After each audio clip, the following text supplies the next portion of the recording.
தாய் தமிழ் உறவுகளுக்கு சுரேஷ் பாபுவின் அன்பு வணக்கங்கள். கடந்த 30ஆம் தேதி திருப்பூர் கேவிஆர் நகரில் அமைந்துள்ள கதிரவன் மெட்ரிகுலேஷன் ஸ்கூலில் 1ஆம் வகுப்பு படிக்கக்கூடிய ஒரு குழந்தையிடம் அசாம் மாநிலத்தைச் சேர்ந்த அங்கே கழிப்பறையில் வேலை செய்யக்கூடிய ஜெய்ங்கிறவன் ஒருத்தன் ஒரு இழிவான ஒரு செயலை அந்த குழந்தையிடம் ஒரு பாலியல் துன்புறுத்தலை செஞ்சுருக்கான். இதை அந்த குழந்தை அந்த வகுப்பினுடைய ஆசிரியரிடம் போய் அந்த குழந்தை சொல்லுது. அதற்கு அந்த ஆசிரியை இதை உங்கள் பெற்றோர்கிட்ட சொல்லாத அப்படின்னு சொல்லி அனுப்பியிருக்காங்க. குழந்தை அந்த பயத்தில் அவங்க பெற்றோர்கிட்ட போய் இதை சொல்லியிருக்காங்க. அன்று இரவே அவங்க கொடுத்த புகாரின் அடிப்படையில் அந்த ஜெய்ங்கிற அசாம் மாநிலத்தை சேர்ந்தவனை கைது பண்ணி போக்சோவில் வச்சுட்டாங்க. இது 30ஆம் தேதி நடந்த நிகழ்வு.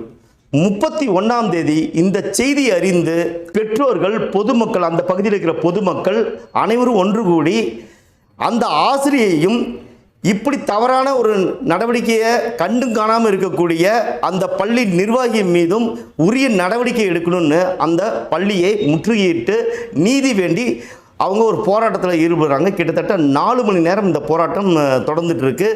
இதில் முழுமையாக காவல்துறையை கொண்டாந்து அவங்க மூலமாக கிட்டத்தட்ட பேச்சுவார்த்தைகள் நடந்துட்டு இருக்காங்க. தாசில்தார் வந்திருக்காரு, ஆர்டிஓ வந்திருக்காங்க. இது எல்லாமே நடந்துட்டு இருக்கு. பெரும் காவல்துறை அங்கே இறக்கி அங்கே இருக்கிற மக்களை கட்டுப்படுத்தி அந்த போராட்டத்தில் ஈடுபடாமல் அதை தடுக்கிறதுக்கான காரணம் என்ன அப்படின்னு பார்த்தீங்கன்னா, அந்த பள்ளியினுடைய நிர்வாகி நாராயணமூர்த்தி என்பவர் திராவிட முன்னேற்ற கழகத்தினுடைய சுற்றுச்சூழல் பாசறையினுடைய நிர்வாகியாக, மாநில நிர்வாகியாக இருக்கிறார். அப்போ அந்த பகுதி மக்கள் என்ன சொல்கிறாங்க அப்படின்னா, அவருடைய அந்த திராவிட முன்னேற்ற கழகத்தினுடைய அந்த நிர்வாகியினுடைய அழுத்தத்தின் காரணமாக காவல்துறையை வைத்து இந்த போராட்டத்தை ஒன்றுமில்லாமல் அவங்களுக்கு நீதியை கேட்டு போராடக்கூடிய பெற்றோர்களுடைய ஆதங்கத்தை வெளிப்படுத்தக்கூட சூழல் இல்லாத சூழலில் அவங்கள தடுத்து அவங்கள அங்கேருந்து கலைச்சு போகிறதுக்கான அத்தனை வழிமுறைகளும் செய்கிறாங்க. இருந்தும் கிட்டத்தட்ட 4 மணி நேரம் அங்கே பெற்றோர்கள் நீதி வேண்டி போராடிட்டு இருக்காங்க. இதில் பல அமைப்புகள் இருக்கிறாங்க, பெற்றோர்கள் இருக்காங்க, பொதுமக்கள் இருக்காங்க, நாம் தமிழர் கட்சிகள் உறவும் அங்கே இருக்கிறாங்க. இது இவ்வாறு இருக்க ஒரு கட்டத்தில் காவல்துறையை வைத்து அவர்களை கலைக்கிறாங்க. கலைச்சிட்டு அதில் குறிப்பாக ஒரு 18 பேரை மட்டும் யாரெல்லாம் பேசியிருக்காங்க அப்படிங்கிறத தேர்ந்தெடுத்து அந்த 18 பேரில் நம்முடைய நாம் தமிழர் கட்சியினுடைய மண்டல பொறுப்பாளர் குமார், மாவட்ட பொறுப்பாளர் பிரபாகரன், திருப்பூர் வடக்கு சட்டமன்ற தொகுதியினுடைய வேட்பாளர் அபிநயா பிரேம்குமார் மற்றும் முனீஸ்வரன் போன்ற 4 வரையும் செலக்ட் பண்ணி எடுத்திருக்காங்க. காரணம் என்ன அப்படின்னா, அந்த கேவிஆர் நகர் பகுதியில் தொடர்ந்து பல பிரச்சனைகளுக்கு முன்ன நின்று போராடிட்டு இருக்கிற இந்த பொறுப்பாளர்களை இவங்க இந்த வழக்கில் பொய்யாக திரிச்சிருக்காங்க. காரணம் என்னென்னா, நீங்கள் அந்த நிறைய வீடியோஸ் வந்திருக்கு. அதில் நீங்கள் போய் பார்த்தீங்கன்னா எவ்வளவோ மக்கள் பேசியிருக்காங்க. மக்கள் அவங்க பெற்றோர்கள் பேசியிருக்காங்க, அந்த பகுதி மக்கள் பேசியிருக்காங்க. ஆனால் குறிப்பிட்டு நம்முடைய நாம் தமிழர் கட்சியினுடைய உறவுகள் 4 வரையும் அவங்க கைது பண்ணி அந்த 18 பேரோட ஒரு மண்டபத்தில் கொண்டு போய் அவங்கள அடைக்கிறாங்க. அடைத்து மாலை 5 மணிக்கு அதில் இருந்து ஒரு 6 பேர்த்தை மட்டும் தனியாக தேர்ந்தெடுத்து அதில் நம்ம நாம் தமிழர் கட்சி உறவுகள் 3 பேர், அபிநயா பிரேம்குமார், குமார், பிரபாகரன், இவங்க 3 பேர்த்து மேலேயும் வழக்கு பதிவு பண்ணுறாங்க. கிட்டத்தட்ட 4 வழக்குகள். அவர்களோடு சேர்ந்து இன்னும் ஒரு 3 பெற்றோர்களை ரிமாண்ட் பண்ணணுங்கிற நடவடிக்கைக்கு உட்படுத்துகிறாங்க. அவங்க மேலே 4 வழக்குகளை பதிவு பண்ணியிருக்காங்க. 189 பிரிவு 1, 126, 132, 41(6)C அப்படிங்கிற 4 வழக்குகளை அவங்க மேலே பொய்யான வழக்குகளை பதிவு பண்ணுறாங்க. பதிவு பண்ணி மாலை வரைக்கும் அவங்கள கல்யாண மண்டபத்தில் அடைச்சிட்டு மாலை 5 மணிக்கு மேலே மருத்துவமனைக்கு கொண்டு போகிறாங்க. அவங்கள உடல் பரிசோதனைக்காக கொண்டு போயிட்டு அவங்கள அங்கேருந்து ஒரு 8 மணி வரைக்கும் மருத்துவமனையிலே வச்சு அதுக்கப்புறம் 8 மணிக்கு மேலே நீதிபதியிடம் அவங்க ஆஜர்படுத்துகிறாங்க.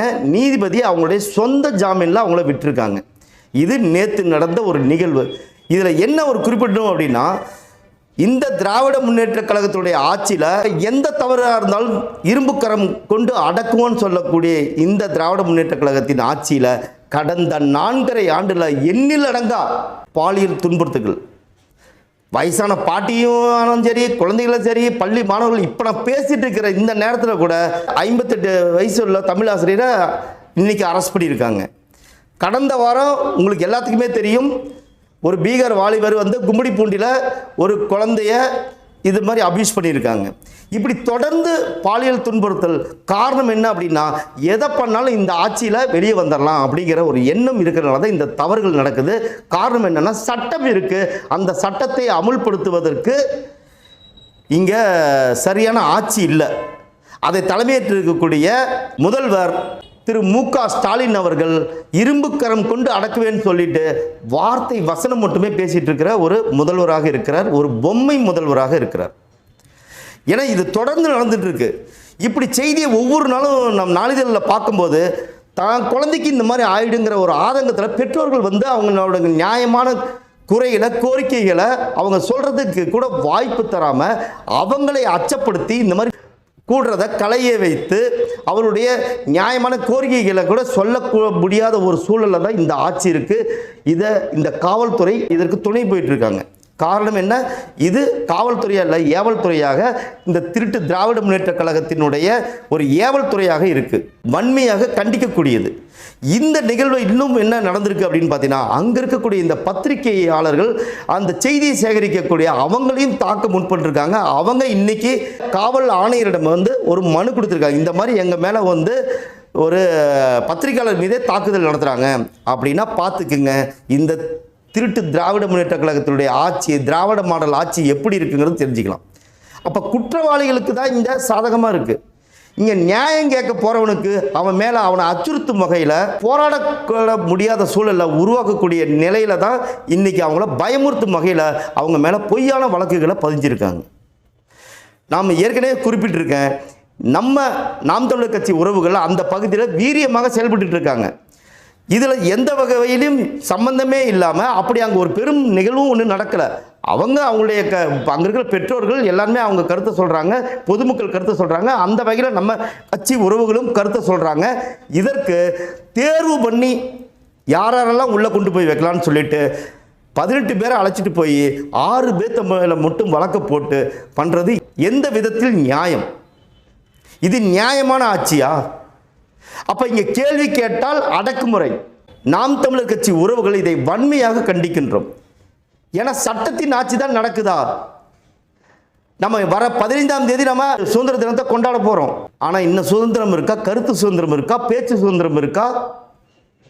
இங்கே யாருக்கு சுதந்திரம் இருக்குது? மணல் அல்றவனுக்கு சுதந்திரம் இருக்குது, கொள்ளையடிக்கிறவனுக்கு சுதந்திரம் இருக்குது, கனிம வளங்களை வெட்டி எடுத்து சுதந்திரம் இருக்குது, டாஸ்மாகில் ஊழல் பண்ணுறவனுக்கு சுதந்திரம் இருக்குது, பல்வேறு ஊழல்களில் லஞ்சத்தையும் பண்ணுறவனுக்கு சுதந்திரம் இருக்குது. ஆனால் நியாயத்தை கேட்கிறவர்களுக்கு அடக்குமுறை தான் இந்த ஆட்சியில் இருக்கக்கூடிய அவலம்.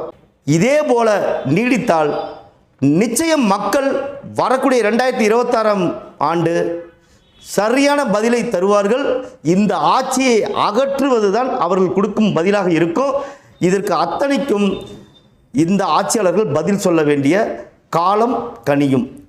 தொடர்ந்து நாம் தமிழர் கட்சி உறவுகள் மக்களுக்கு எந்த பிரச்சனையாக இருந்தாலும் களத்தில் நின்று போராடுவார்கள். இந்த ஆட்சியை அகற்றும் வரை போராடுவார்கள். நீதி கிடைக்கும் வரை போராடுவார்கள்.